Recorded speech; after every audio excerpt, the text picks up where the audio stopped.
अभी आज हमारे बीच एक ऐसे विशिष्ट शख्सियत उपस्थित है, अपने जीवन का एक महत्वपूर्ण हिस्सा भारत माता की सेवा, सुरक्षा और सम्मान के लिए समर्पित किया है।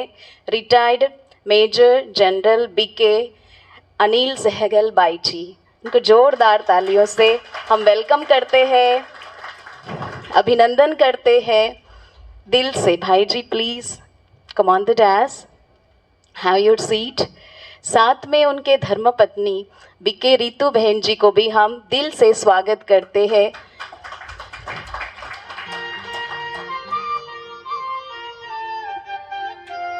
रितु बहन जी प्लीज आ जाइए।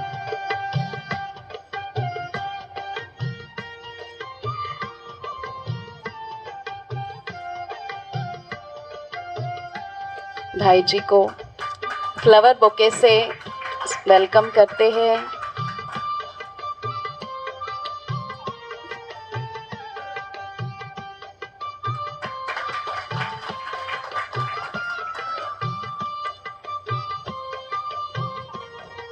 मेजर जनरल भारतीय सेना के अत्यंत वरिष्ठ 2 स्टार जनरल पद है। इस स्तर तक पहुंचने की यात्रा अपने आप में वर्षों के कठोर अनुशासन, नेतृत्व, साहस, त्याग और राष्ट्र के प्रति अटूट समर्पण की कहानी होती है। और आज हमारे लिए विशेष प्रसन्नता की बात है कि देश की सेवा में नेतृत्व करने वाले एक सेना नायक ने अपने जीवन में आध्यात्म और राजयोग को भी उतनी ही गहराई से अपनाया है। आज हम उनसे जानेंगे कि आर्मी लाइफ का डिसिप्लिन, करेज और नेशन फर्स्ट का संस्कार किस प्रकार आध्यात्मिक जीवन में सहायक बना और ब्रह्मा कुमारी से जुड़ने के बाद उनके जीवन और दृष्टिकोण में क्या परिवर्तन आया। हम उनके साथ पदरी उनकी आदरणीय धर्मपत्री का भी हृदय से स्वागत करते हैं। एक सैनिक जब वर्षों तक राष्ट्र की जिम्मेदारी निभाता है, तब उनके पीछे परिवार का सहयोग, धैर्य और त्याग भी एक महत्वपूर्ण शक्ति होता है। विशेषकर एक आर्मी ऑफिसर की जीवन संगिनी अनेक पोस्टिंग्स, स्थान परिवर्तन, लंबे सेपरेशन और अनिश्चित परिस्थितियों के बीच परिवार को संभालते हुए उस राष्ट्र सेवा की यात्रा की सहयोगी बनती हैं, सहभागी बनती हैं। इसलिए आज हम केवल एक रिटायर्ड मेजर जनरल का ही नहीं बल्कि उस परिवार का भी अभिनंदन करते हैं जिसने देश सेवा की इस यात्रा को साथ मिलकर जिया है। आइए इस स्वतंत्र दिवस के इस विशेष अवसर पर जोरदार तालियों के साथ स्वागत करते हैं, अभिनंदन करते हैं। और भाई जी बाबा के बने 16 साल हो गए। 16 साल से ज्ञान योग में बहुत ही अच्छे से चल रहे हैं। पर्टिकुलरली रेगुलर, पंचुअल, रोज अमृत वेला बाबा की पूरी श्रीमत को दोनों अच्छी तरह से पालन कर रहे हैं और अनेक आत्माओं के लिए बाबा का परिचय देने का सेवा भी, हर तरह से सेवा, इतने बड़े पोस्ट में होते हुए भी बहुत निरहंकारी है। छोटी छोटी सेवाएं भी बाबा के घर की बहुत दिल से, प्यार से, दीदी से पूछ के हर चीज़ की बिना बोले संभालते रहे और 57 सेंटर्स के पूरी तरह से संभाल कर रहे हैं भाई जी और रितु बहन जी। जोरदार तालियों से उनको अभिनंदन करते हैं। और मैं भाई जी से रिक्वेस्ट करती हूँ और सुनते हैं उनके जीवन के अनुभवों की वह सुंदर यात्रा, देश प्रेम से ईश्वरीय प्रेम तक, राष्ट्र सेवा से विश्व सेवा तक। भाई जी।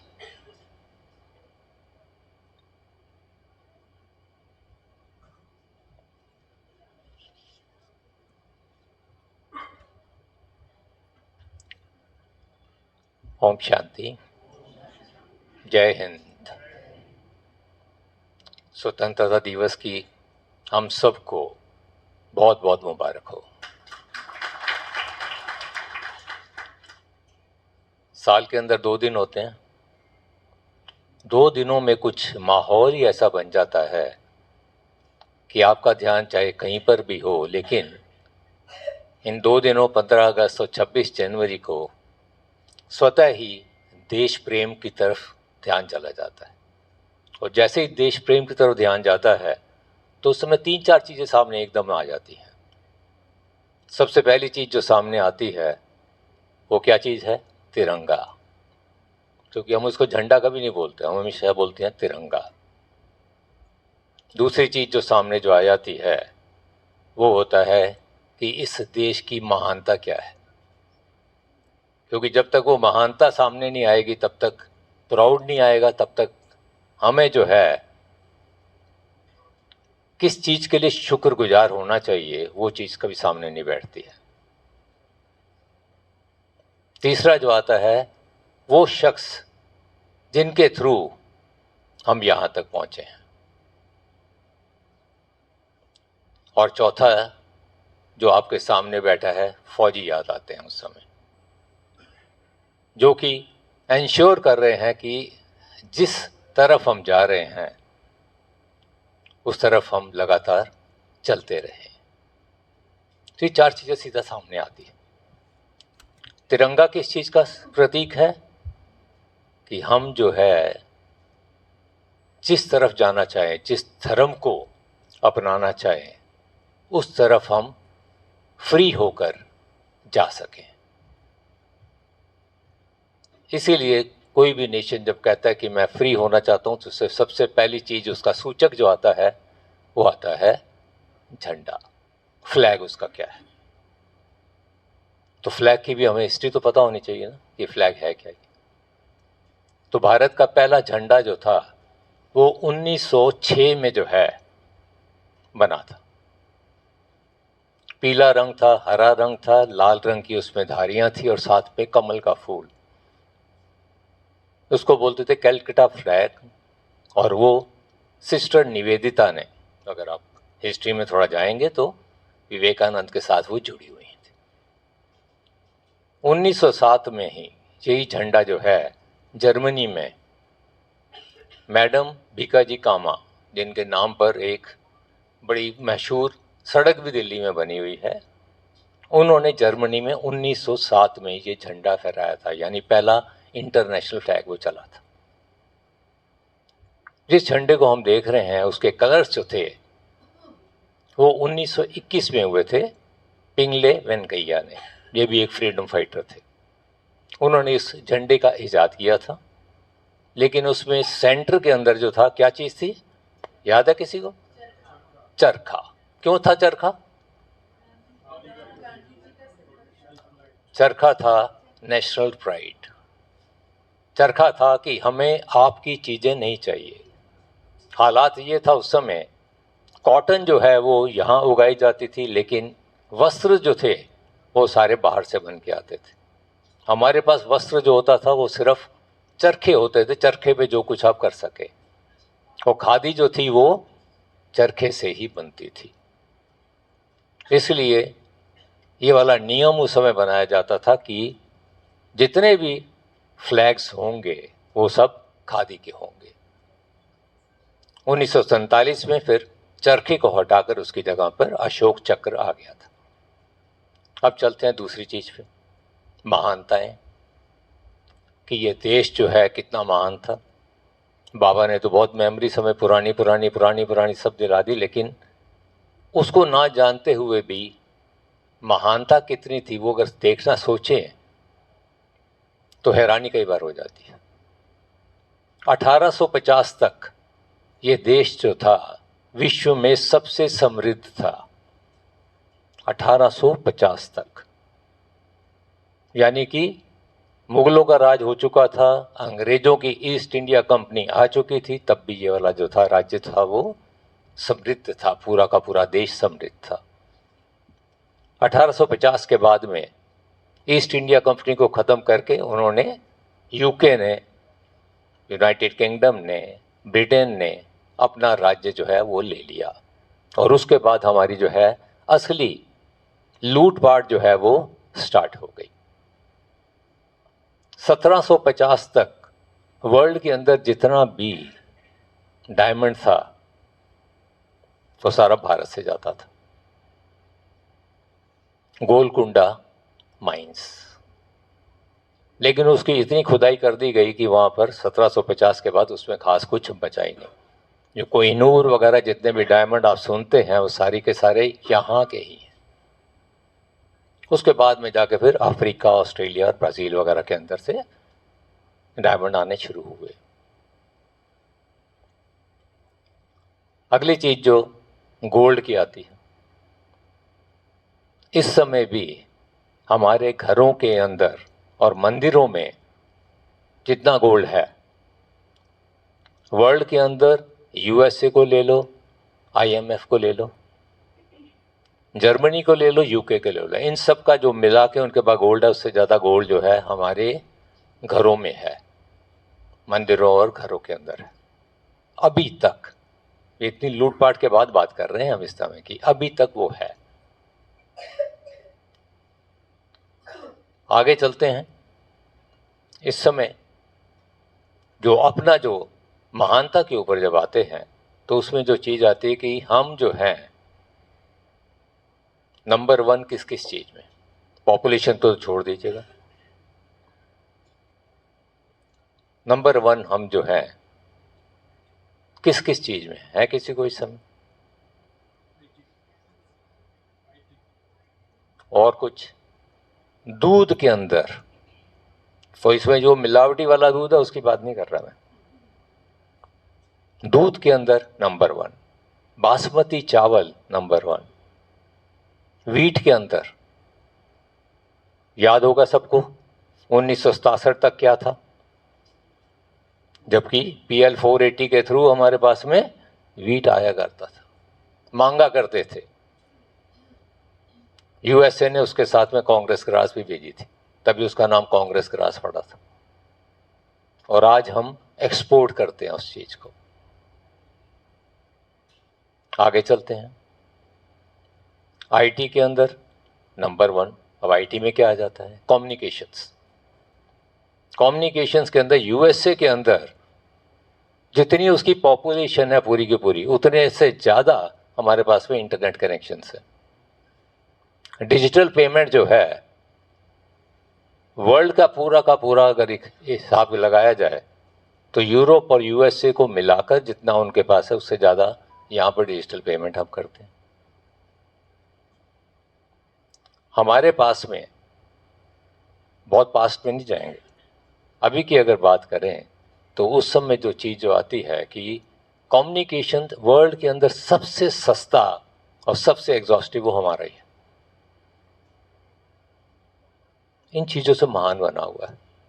और तो और छोड़िए, सप्लीमेंट्स, वर्ल्ड के अंदर सबसे ज़्यादा सप्लीमेंट जो है ना वो कौन सा बिका हुआ सबसे पुराना जो है? च्यवनप्राश। कहाँ की ईजाद है? यहाँ की। वर्ल्ड की जो 10 सबसे बड़ी कंपनीज हैं उनमें से 6 के CEO जो हैं वो भारतीय हैं। लिस्ट लें तो बहुत लंबी लिस्ट है, लेकिन उस सब चीज़ों को जो है हम नकारा कर देते। अब वो महानुभावों को भी याद आती है जिनके द्वारा जो कि पोस्टर बॉयज बन जाते हैं, आइकॉन्स बन जाते हैं। अपने भी हम याद करते हैं तो महात्मा गांधी भी याद आते हैं, हमें विवेकानंद भी याद आते हैं, रविंद्रनाथ टैगोर हमें याद आ जाते हैं। उसके बाद में भी अगर हम चलते जाएं तो लिस्ट जो है वो ख़त्म नहीं होती है। दूसरी तरफ से हम देखते हैं लक्ष्मीबाई को देखते हैं, रानी लक्ष्मीबाई थी वहाँ पर। नीचे आते हैं सरोजनी नायडू को देखते हैं। उसके नीचे जब आते हैं कल्पना चावला, मैरी कॉम, किरण बेदी, कभी नाम आप जो है जितने मर्जी लेते जाएं सब यहाँ की हैं, लेकिन वो सब भूल जाते हैं। तो ये सब जो हैं वो पूरे के पूरे एक तरह से आइकॉन्स बन जाते हैं। अब मैं चौथे पर आता हूँ, जिसकी हमें याद आती है वो है डिफेंस फोर्सेस की, सिक्योरिटी की। सिक्योरिटी के ऊपर थोड़ा ज़्यादा मैं बोलूँगा क्योंकि उसी चीज़ के लिए दीदी ने मुझे जो है यहाँ आज बिठाया हुआ है कि आप वहाँ से उठो और इधर आके बातचीत करो। अब जैसा कि कोई भी चीज़ हो, उसमें अगर परिवर्तन लाना है, उसमें अगर उन्नति लाना है, तो उस समय जो आइकॉन्स हैं वो काम नहीं आते। वो सिर्फ जो है डिपिक्ट करते हैं कि हाँ भाई ये ऊंची हस्तियां हैं, लेकिन हमें जो उस समय चाहिए होते हैं वो चाहिए होते हैं गुरु, गाइड। तो उसी तरह से मैं जब अपने जीवन को देखता हूं तो उसमें मैं देखता हूं कि हाँ वो कौन से ऐसे थे गुरु। अब जैसे बात भी करें तो एकलव्य को याद करते हैं तो कौन याद आएगा? द्रोणाचार्य आएगा ना। स्टेप टू स्टेप चाहिए होता है ना कुछ, तो कोई तो रोल मॉडल चाहिए कि हाँ भाई जो हम एक साथ में कराएगा काम। विवेकानंद को देखते हैं तो कौन याद आता है? सीधा रामकृष्ण परमहंस। उसी तरह से मैं अपनी जब जिंदगी देखता हूं तो मुझे दो आइकॉन जो है वहां पर नजर आते हैं। उन आइकॉन्स के थ्रू ही मैं ये कहानी जो है ना पूरी की पूरी करना चाहता हूँ। ये कहानी है क्या, कि कैसे ये जीवन कहानी चल रही, यात्रा ही चल रही है। तो यात्रा के अंदर जो है ये वाले दो क्या चीज थे। वो दोनों के दोनों ऐसे थे जिनको ना तो परमवीर चक्र मिला हुआ है, ना ही उनकी रिकॉग्निशन इतनी ज्यादा है कि वहां पर जो है पूरे के पूरे कैनवस के ऊपर छड़ जाए। लेकिन उनका जो इफेक्ट, उनका जो प्रभाव वो मेरी लाइफ में पड़ा है, तो वो चीज सामने आती कि ये क्या चीज है। तो उस ट्रैक के ऊपर अब मैं आपको लेके चलता हूं। जैसे आशीष भाई ने भी गीत भी सुनाया था कि फूल भी उसमें कर दिए थे और तोपें भी कर दी थी। अब हम तोपों की तरफ चलेंगे, क्योंकि ये काम जो है वो तोपों का ही था। पहला जो था वो इयान कार्डोजो। ये शख्स जो है आर्मी का अफसर, गोवा में पैदा हुआ, बॉम्बे में जो है इसकी पढ़ाई हुई, उसके बाद में एनडीए में आया। एनडीए में इसने एकेडमी हमारी जो होती है जहाँ से ट्रेन किया जाता है अफसर बनने के लिए, एनडीए में बिल्कुल नंबर 1 टॉप के ऊपर था। उसके बाद में कमीशन हुआ, कमीशन इसका हुआ गोरखास में। गोरखा मतलब नेपाली जो थे उनकी रेजिमेंट्स होती थी, तो नेपाली रेजिमेंट्स के अंदर इसका वहाँ पर हुआ। जब ये आए तो उसकी थोड़ी देर के बाद में ही लड़ाई जो थी वो चाइना के साथ एग्रेशन जो हमारा हुआ था नेफा के अंदर, तो वहाँ पर वो चला। अच्छा काम किया, वहाँ पर उनको थोड़ा डेकोरेशन भी मिली। उसके बाद में दूसरी लड़ाई 65 की हुई, उसके अंदर छमजोरिया के अंदर इन्होंने वहाँ पर जो है लड़ाई हुई, उसके अंदर भी काम किया। अब तीसरी लड़ाई पे आते हैं। मैं जल्दी इसलिए कर रहा हूँ क्योंकि मेन चीज़ के ऊपर क्रंच क्या है उनका। तीसरी लड़ाई जो हुई वो 71 के अंदर हुई। 71 के अंदर ये स्टाफ कॉलेज में, यानी कि और ऊपर प्रमोशंस के लिए जो एग्ज़ाम होते हैं वो वाला अपना दे रहे थे। तभी बीच में लड़ाई आई तो उनको वहाँ से बुलाया गया। बुलाने के बाद में बांग्लादेश में एक जगह है सिलहट। सिलहट के अंदर पाकिस्तान की एक पूरी ब्रिगेड वहाँ पर थी। ब्रिगेड का मतलब होता है तकरीबन जो है 4-5 इन्फेंट्री के वहाँ यूनिट है, और तकरीबन जो है 2000 के करीब जो है वहाँ पर फौज होती है। सिलहट के अंदर वो थे। भारत का पहला हेलीबॉर्न ऑप्स, हेलीबॉर्न मतलब हेलीकॉप्टरों की मदद से जवानों को वहाँ पर, पलटन को वहाँ उतारा गया था। तो वो पलटन जो चुनी गई थी वो वाली थी जिसके अंदर की कार्डोजो स्टाफ कॉलेज से उसको बुलाकर उस पलटन में वहाँ पर बोला कि इसकी कमांड करो और लेके चलो। 450 जवान, अफसर, जवान, जेसीओस, उन सबको सिलट के आसपास उतारा गया। रात का टाइम था। हेलीबॉर्न ऑपरेशंस के थ्रू उन्होंने पूरा का पूरा घेरा, और उस समय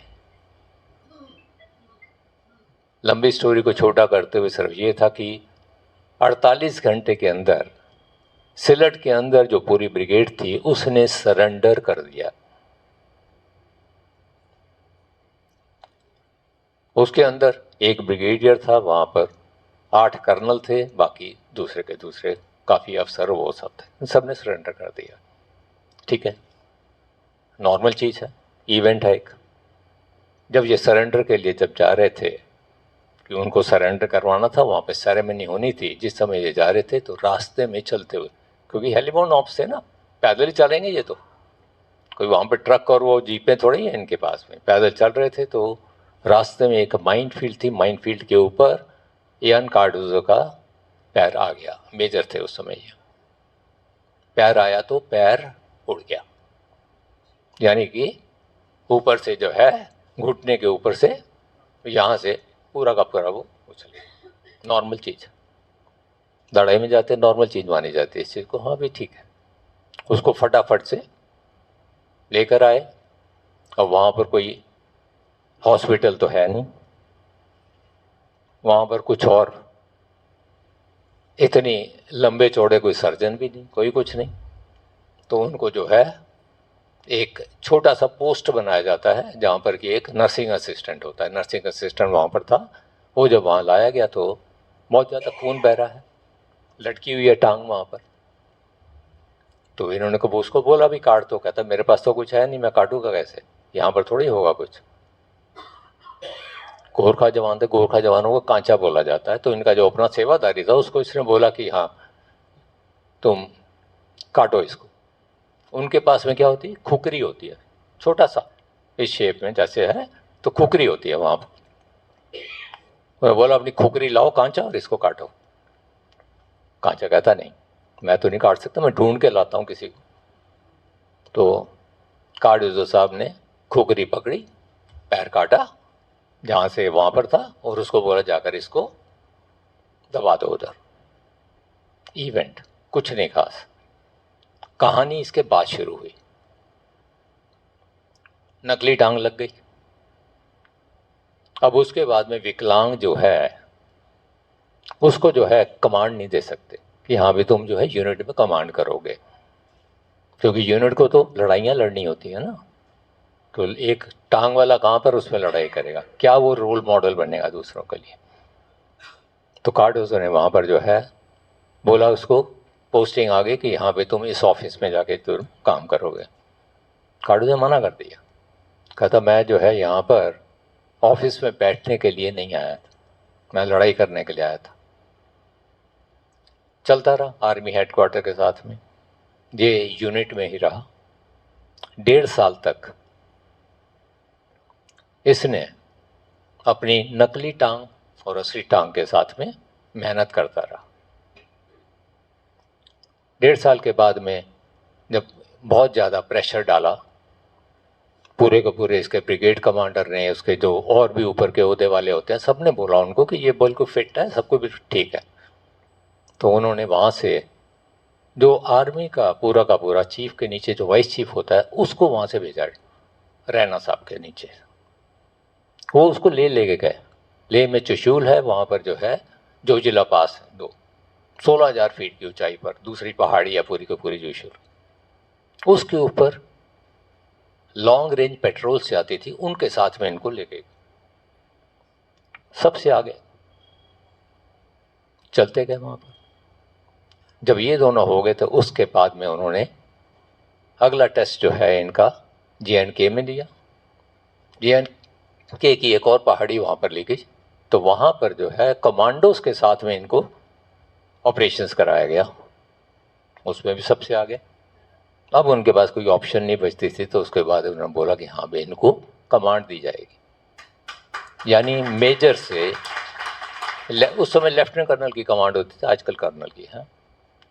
मेजर से लेफ्टिनेंट कर्नल बने, लेफ्टिनेंट कर्नल के बाद में ब्रिगेडियर बने, और ब्रिगेडियर के बाद में ये मेजर जनरल भी बने। जब ये मेजर जनरल थे उस समय मेरा सौभाग्य हुआ था इनके नीचे सर्व करने का, फिर से उसी इलाके में छमजोरिया के अंदर। अखनूर डिव हेडक्वार्टर होता था, आगे उसके छमजोरिया जगह होते। अब वहाँ पर काफ़ी क्लोज रहते थे हम। ऐसा जोशीला बंदा आप बड़ी मुश्किल से नज़र आता है। ये मैं चीज़ आपको बता सकता हूँ कि हर रोज़ शाम को, देखिए मैं 20 साल बाद उनसे मिला हूँ, 71 के अंदर वो हुआ था काम, और मैं उनको 1991 के अंदर मैं उनके नीचे गया था। हर शाम को जब शाम पूरी होती थी अपना ये खूब एक्सरसाइज करनी, हॉर्स राइडिंग करनी, सर काम करते थे, कोई काम ऐसा था ही नहीं जो नहीं करते। लेकिन हर शाम को उनके जो टांग जो होती थी वो घायल होती थी। 20 साल बाद भी रोज के रोज उसकी पट्टी की जाती थी। ये है जुनून, यानी कि लक्ष्य था उसका। नहीं तो बड़े आराम से रह सकते थे। उनको वॉर का जो है पूरी पेंशन मिलती है। पेंशन का मतलब है जितनी पे उसको मिलनी थी वो पूरी की पूरी थ्रू आउट उसका लाइफ मिलती रहती है, कोई उसमें दिक्कत नहीं आती। ऑप्शन थी, मुश्किल वाला ऑप्शन लिया। दूसरा, शरीर जो है वो सिर्फ इंस्ट्रूमेंट है, काम कराने वाला यान कार्डोजो था। तीसरी चीज कि अगर दिल में तमन्ना है तो कोई भी आपको रोक नहीं सकता। ये है जानबाज वहां पर। ये चीज देखी। 1.5 साल में उनके साथ में रहा। 91 का पीरियड अगर आपको याद हो तो उस समय ये कश्मीरी पंडितों वाला चक्कर शुरू हो गया था, निकाला जाता था वहां पर, खूब मारकाट हुई थी। अगर याद है किसी को तो ये वाला पीरियड था वो। बाहर बॉर्डर के ऊपर हर जगह बमबारी होती थी, सिर्फ एक छम जौड़िया में नहीं होती थी। क्यों? क्योंकि वहां पर यान कार्डोजो वहां पर था। और 1.5 साल के बाद में वो गए, दूसरे आए, तब से नॉर्मल काम शुरू हो गया।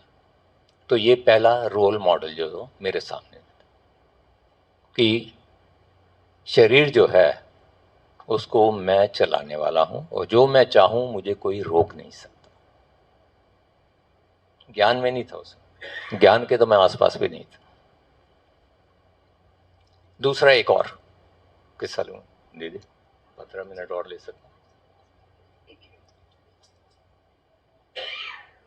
ये था 91 में जब मैं वहां पर था तो एक यूनिट वहां पर हुआ करती थी, 6 राजपूत। राजपूत जो है राजस्थान के और हरियाणा के ये वाले राजपूत जो थे उसके अंदर हुआ करते थे। उनकी वॉर क्राई जो हुआ करती थी वो भी मुझे याद है कि हमेशा जय भवानी, वो उनकी वॉर क्राई होती थी। अब जैसे गोरखास की होती है तो गोरखास की क्या होती है वहां पर? जय काली माता, जय काली माता, गोरखाली आयो गोरखाली, जय काली माता आयो गोरखाली, ये उनकी होती है, वॉर क्राई होती है। क्यों बता रहा हूं, ये भी बीच में आएगा। तो 99 के अंदर ऑपरेशन शुरू हुआ। ये पलटन जो थी ये इलाहाबाद में थी। कारगिल के अंदर लड़ाई शुरू हो रही थी। पलटन को बोला गया चलो इलाहाबाद से कारगिल पहुंचो। एक उसमें मेरे टाइम पर जब मैं वहां पर था तो उस समय एक हवलदार हुआ करता था, सुमेर सिंह। 99 तक वो उनका सूबेदार मेजर बन गया था। मतलब ये रैंक्स वगैरह होते हैं हमारे कि यहाँ पे आप जवान के थ्रू आते हो, सोल्जर के थ्रू आते हो, उसके बाद में हवलदार तक जाते हो, उसके बाद में आप जूनियर कमीशन ऑफिसर बन जाते हो, जेसीओ बन जाते हो, और फिर आप सबसे ऊंचा जो होता है उसका वो होता है सूबेदार मेजर जवानों के अंदर। उसके बाद अफसर शुरू हो जाते। तो हेड जो है जवानों का वो सूबेदार मेजर रहता। एक यूनिट के अंदर एक ही सूबेदार मेजर होगा। तो जो हवलदार मैंने उसको देखा हुआ था बहुत जोशीला होता था, और यहाँ पर वो सूबेदार मेजर वो उनका बन चुका था। यूनिट जो है वो इलाहाबाद से कारगिल जा रही है। कारगिल के बेस पर जब पहुंचे, उनके सीओ साहब भी तकरीबन वो 6-8 महीने पहले ही आए थे, चेंज हुआ था उस समय। तो 6-8 महीने पहले के सीओ से वो बाहर से आए थे, उस यूनिट के नहीं थे, बाहर से आए थे वहां पर कमांड करने के लिए। जब ये उधर पहुंचे, कारगिल के बेस पर पहुंचे, लड़ाई उस समय शुरू हो चुकी हुई थी और इनको भी लड़ाई में शामिल होना था। तो उस समय इसके घर से एक जो है टेलीग्राम यूनिट में आई जिसमें बताया गया कि इनके जो है लड़का जो है उसका एक्सीडेंट हुआ है और आईसीयू में है। तो ये टेलीग्राम जो जितनी आती है ना, ये हेडक्वार्टर के अंदर आ जाती है, यूनिट का जो हेडक्वार्टर। तो सीईओ ने सीधा बुलाया उसको कि हाँ इस तरह से था। घर की बैकग्राउंड ये थी कि 3 बच्चे थे, 2 लड़कियां थी, 1 लड़का था। राजपूत फैमिली, राजस्थान के। तो उसमें आप बच्चे का महत्व से समझ सकते हो कि क्या है। तो सीईओ ने इसको बुलाकर इसको बोला कि आप अभी यूनिट को आगे जाने में थोड़ा दिन लगेंगे, तो आप थोड़ा सा 1-2 दिन के लिए चले जाओ, वहाँ पर फ्लाइट वगैरह मिल जाएगी, कोई दिक्कत नहीं है। तो इस बहादुर ने सीधा मना किया, कहता घर पे बहुत लोग हैं, सब देख लेंगे। यहाँ पर जो मेरे पास में इस समय 700 बच्चे जो बैठे हुए हैं उनको कौन देखेगा, आप तो भी नए आए हो। सूबेदार मेजर ऐसे ही सीईओ से बात किया करते थे, 1 to 1 बिल्कुल होता। अब नहीं मानता तो ठीक है चलो। 5 दिन के बाद में यूनिट जो है उसको हुक्म मिल गया कि आप अटैक पे शुरू करो। जिस दिन अटैक पे शुरू करना था उस दिन खबर आ गई कि बेटा जो है इनका गुजर गया है। सीईओ ने फिर से इसको बोला कि अभी तो हम जा ही रहे हैं, तुम जा सकते हो। कहता अब मैं जाके क्या करूँगा, जिससे जाना था चला गया, अब मैं चलता हूँ आपके साथ। ये इवेंट है कुछ, इसमें कुछ ऐसी वो कोई बात नहीं है कि हाँ बड़ी बहादुरी कोई दिखा दी या कुछ कर दिया। इवेंट कि जो बहादुरी की है वो एंड में आऊँगा वहाँ पर। तो लड़ाई शुरू हुई। अब कारगिल का अगर थोड़ा बहुत भी अगर आपको पता हो कि किस तरह की वहाँ पे लड़ाई होती, पूरी वहाँ पर जो है ना ऊंची ऊंची पहाड़ियाँ, रास्ते कोई होते नहीं है वहाँ पर, तो थोड़े थोड़े तो लोग करके जाते हैं, इसलिए जो ऊपर बैठा होता है वो बड़े प्यार से टारगेट लेके जो है आपको ख़त्म कर सकता है। और एट वन टाइम आप बहुत ज़्यादा लोग भेज भी नहीं सकते। एनीवे, जैसा लड़ाई में होता है तो सीईओ और सूबेदार मेजर ये थोड़ा पीछे की तरफ रहते हैं। कारण उसका ये होता है, सीईओ का कारण ये है कि 2 तरफ से लड़ाई करेंगे, एक इधर भी फौज भेजेगा, एक इधर भी फौज भेजेगा, दोनों में से कोई एक अटक जाएगा, दूसरा अगर प्रोग्रेस हो रहा है तो तीसरी वाली जो है उसको उस तरफ को भेज के आगे करते रहेंगे। और वो जब वहाँ पर पहुँच जाएंगे तो उसके बाद में जो एक और चौथी उसके पास पड़ी होती थी उसको और आगे भेजना था। ये तरीका होता है। जा कौन रहे हैं, आगे यंग ऑफिसर जाएंगे, उनके साथ साथ जवान जाएंगे। जैसे जवान जाते जा रहे हैं तो एक लाइन जा रही है और एक आ रही है। आने वाली लाइन कौन सी है, जो कि इंजर्ड हो गए या जो खत्म हो गए, ये साथ साथ चल रहा है।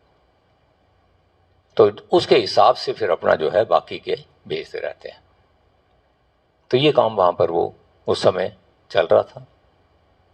और 4 दिन के बाद में ये ऑपरेशन ये वाला जो था वो सक्सेसफुल हुआ।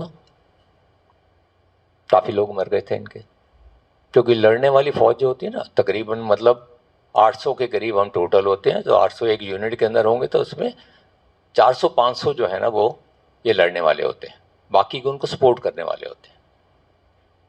एनीवे, वापिस आए, आने के बाद पता लग गया कि तकरीबन जो है इस यूनिट के तकरीबन 100 के करीब जो है ना वो मर गए हैं और 150 के करीब जो हताहत हो गए। और जब इतनी स्ट्रेंथ होती है तो उस समय ये यूनिट जो है ना इसको दोबारा ऑपरेशन में नहीं डाल सकते, इसको फिर करते हैं कि हाँ भैया इसको रिप्लेनिश करेंगे या फिर हम भेजेंगे। आप लोगों को पता नहीं होगा इसलिए मैं थोड़ा एक्सप्लेन कर रहा हूँ कि क्या चीज़ क्या होती है, किस तरह से ये सिनेरियो चल रहा है। इस काम में तकरीबन जो है 7-8 दिन हो गए। 7-8 दिन के बाद में अब मैं उस चीज़ पे आता हूँ जो वैल्यूज जिसको बोलते हैं, जिसको हम बोलते हैं कि अनसंग हीरोज हैं। ये बाबा बोलते हैं ना, गुप्त वॉरियर बोलते हैं ना, अनसंग हीरो। एक आयन कार्डोजो की बात की, दूसरा इसकी। 8 दिन के बाद जब आए तो सीईओ ने बोला कि साहब अब आप जाइए। कहता ठीक है, अब मैं चलता हूँ। वहाँ से गए, घर पे जाना था। घर पे 10 दिन के बाद पहुंचे। रास्ते में पहला पड़ाव, जो राजपूत का जो सेंटर जो होते हैं इनके, जहाँ पर कि इनको रिक्रूटमेंट ट्रेनिंग की जाती है, रिकॉर्ड ऑफिस वगैरह होते हैं, पहला पड़ाव इनका वहाँ था। फ्लाइट ली थी, 2 दिन में उधर पहुँच गए। उसके बाद में 40 जवान जो कि मारे गए थे उनके घरों में गए थे। अपने घर में कुछ हो रहा है, लेकिन पहले उन 40 जवानों के घरों में गए हैं। उसके बाद में जो है अपने घर में 10 दिन के बाद ये पहुंचे थे। ये वैल्यूज हैं, ये वैल्यूज हम सीखते हैं कि क्या है। अब इसको क्या नष्टोमोहा बोलेंगे, कुछ भी नाम दे दीजिएगा, लेकिन इसी काम के लिए सूबेदार मेजर जो है उसको रखा जाता है, क्योंकि जवान को पता है कि मैं जा रहा हूं और उसके बाद में जो मेरे पीछे हैं उनका ध्यान रखने के लिए ये साहब है। ये इंपॉर्टेंस होती है सूबेदार मेजर की। इसीलिए इस रैंक का जो बंदा जो है उसको बड़े ध्यान से पहचाना जाता है। तो ये वैल्यूज जो हैं ये हम फौज में लेकर चलते हैं। ये वैल्यूज हमने अपने अंदर धारण की होती है। अब इसके साथ में थोड़ा आध्यात्मिक के ऊपर आते हैं। ये वैल्यूज आपके अंदर ऑलरेडी हैं, जो कि फौज ने हमें ये वैल्यूज देती हैं। उसके बाद में सिर्फ इनको थोड़ा सा हमें रिफाइन करना पड़ता है। उस रिफाइनमेंट के अंदर आप जो है स्पिरिचुअलिटी में आ सकते हैं, लेकिन वो काफी बड़े परिवर्तन होते हैं, क्योंकि यहां पर भी यही सिखाया जाता है कि जोश भी होना चाहिए, होश भी होना चाहिए। कि जोश और होश, ये 2 चीज चाहिए। दूसरी चीज जो बड़े काम की होती है वो होता है हाँ जी का पार्ट। तीसरी चीज लिसनिंग, सुनना है, क्योंकि इस सुनने के ऊपर ही आपकी जिंदगी का पूरा महत्व है कि सुना या नहीं सुना। चौथी चीज जो होती है कि ट्रस्ट, निश्चय। निश्चय है मुझे कि अगर मुझे कुछ हो भी जाता है तो भी कोई होगा वहां पर जो कि पूरा मुझे संभालेगा, मुझे संभालेगा, दूसरे से। साथ में जो आता है वो चीज आती है अकेलापन। इस फौज को अकेला नहीं छोड़ सकते कभी भी, इसलिए वहां पर जो है एक बड़ी सिस्टम हम रखते हैं कि तुम 2 लोग हमेशा इकट्ठे जरूर रहोगे, कैसे भी करोगे 2 का जरूरी है होना। अब ये चीजें अभ्यास अभ्यास अभ्यास। आप रिपब्लिक डे पे भी देखते होंगे कितनी अच्छी मार्चिंग कर रहे होते हैं, लेकिन उस मार्चिंग के पीछे हमें पता है कि इनका कम से कम 12 साल तक, 10 से 12 साल तक उन्होंने उसके अभ्यास किया होता है। ये चीजें अंदर डाली होती हैं। जब इन चीजों को हम देखते हैं तो उसके बाद में वैल्यूज तो ले ली मैंने इन दोनों से, दोनों गुरुओं से बहुत वैल्यूज ली, लेकिन उसके बाद जब अध्यात्म में आए तो उस समय कुछ बैरियर्स आ जाते हैं, कुछ अड़चने आ जाती हैं। पहली अड़चन जो आती है वो इस चीज की आती है कि बड़ा दिमाग के अंदर बैठा हुआ होता है देहाभिमान, क्योंकि हर एक को यही बोला जाता है कि तुम बहुत ऊंची चीज, हर जवान को, उस जवान को ऊंची चीज बोलने के लिए कि तुम जैसा कोई नहीं। इसलिए आपने देखा होगा कि जवान जो है जब वो बाहर भी आते हैं तो काफी अक्खड़ रहते हैं, फैमिलीज को भुगतना पड़ता है। मुझे पता है कि मेरे युगल को कितना भुगतना पड़ा होगा, हमारे अक्खड़ होते हैं ना। बिठाया जाता है इस चीज को, ड्रिल किया जाता है, इसको ड्रिल बोलते हैं। एक तो ड्रिलिंग होती है ना जो ड्रिल करते हैं, शुरू करके जाते हैं, ये भी ड्रिल है, अंदर तक बैठा हुआ होता है, उस सबकॉन्शियस से निकालना बड़ा मुश्किल है। बाकी लेसन्स बड़े अच्छे हैं, वो चीज़ें बड़े काम आती है आदमी के अंदर। एक और चीज़ थोड़ा लाइटर के अंदर बताया था, मजाक के तौर पे, फौजी जो है ना, उसको एक पढ़ाई कराई होती है, इसको पीसी के बोलते हैं, प्रीवियस कोर्स नॉलेज। मतलब आपने किसी से पूछा है तो उसने आपको बताया भी तुमने ये काम करना है, तो उसने बोला था कभी वॉलंटियर नहीं करना, कभी किसी चीज़ के लिए वॉलंटियर नहीं करना तुमने। तो हम लोग जो है सीख जाते हैं कि वॉलंटियर नहीं करना। तो हमारा प्रिंसिपल जो होता है ना, वो होता है ABCD। ये होता है अवॉइड करना, कि जहाँ कोई कुछ काम ऐसा हो तो उसको अवॉइड कर दो, गायब हो जाओ, नजर ही ना हो, बाईपास कर दो, कि वो वाला काम है तो बाईपास करके उधर कंफ्यूज कर दो, उसके साथ दूसरी तीसरी चौथी कर। अब ये तीनों के तीनों टैक्टिक्स से अब काम नहीं आते तो फिर D काम आता है। D है डू इट वेल। तो मेरे साथ अध्यात्म में यही हुआ। 98 के अंदर माउंट आबू में गया था, घूमने के लिए गए थे। तब वहाँ पर उन्होंने पांडव भवन में पहुँचे, वहाँ पर उन्होंने अपना पूरी वो ब्रीफिंग वगैरह की। कुछ पता नहीं क्या बोला क्या नहीं बोला, सिर्फ 2 चीज़ें याद है कि चाय बड़ी अच्छी थी और पकौड़े बड़े अच्छे थे, कुछ भी और याद कुछ नहीं पता क्या बोला क्या नहीं बोला। जिसने बताया भी था वो बहन भी जो थी बड़ी एजुकेटेड थी, ये भी पता कि बेंगलोर के अंदर IT की वो उसने काफ़ी अच्छा किया हुआ था, तो इसलिए बड़ा वो सिस्टम भी बड़ा अच्छा करवाया था। अवॉइड, बाईपास, कंफ्यूज कर देना, लेकिन जब पकड़ना होता है तो बाबा फिर पकड़ ही लेता है। तो अल्टीमेटली बाबा ने पकड़ा। और लंबी स्टोरी को छोटा करते हुए सिर्फ यही कहूँगा कि हाँ, उसके बाद में मेहनत बहुत करनी पड़ी अपने साथ, अपने को परिवर्तन में बहुत दिक्कतें आई। पालना बड़ी अच्छी मिली, लेकिन जिन्होंने पालना दी उनको भी काफ़ी तंग किया हमने अच्छे से। तो फिर भी उनकी बहुत हिम्मत है, क्योंकि उन्होंने तो हमारे जैसे बहुत देखे हुए हैं ना। दीदी बैठी हुई है, पहले दिन जिस दिन केंद्रीय विहार में कोर्स शुरू हुआ था, तो 1 जनवरी थी 2010 का, उसी दिन ही दीदी और भैया जो थे उनके साथ में हमारा इंटरेक्शन हो गया था। तब से ये हमें भुगत भी रहे हैं। पर चीज़ ये है कि फौज की जो चीज़ें थी वो काम बहुत आई हैं, हर चीज़ उसके काम आई, बस अपने को परिवर्तन बहुत करना पड़ा।